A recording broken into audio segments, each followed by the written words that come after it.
தெளிந்த ஞானமும் நல்ல அறிவாற்றலும் ஒரு குருவாக மற்றவர்களை வழிநடத்தக்கூடியது, நேர்மை நாணயத்துக்கு கட்டுப்பட்டு நடப்பது, உன்னத நிலை அடைவது, என்றும் மற்றவர்களுடைய ஆஸ்தி மேல் ஆசைப்படாமல் நேர்மையாக நாணயமாக செல்லக்கூடிய நபர்கள் தான் இந்த தனுர் ராசியை சேர்ந்த நபர்கள்.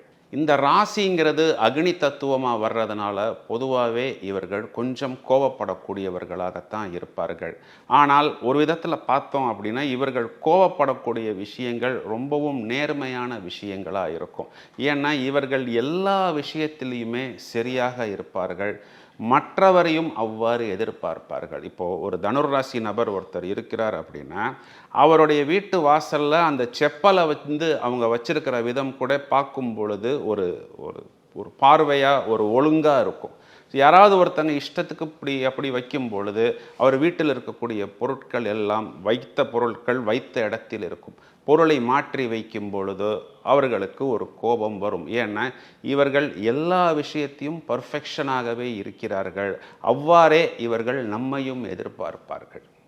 அதனால் இவர்கள் இந்த விஷயத்தை கொஞ்சம் பக்குவமாக கையாள வேண்டும். இந்த ஒரு விஷயத்துக்காகத்தான் இவர்களை தலைவனாக ஒவ்வொரு துறையிலும் நாம் பார்க்க முடியும்.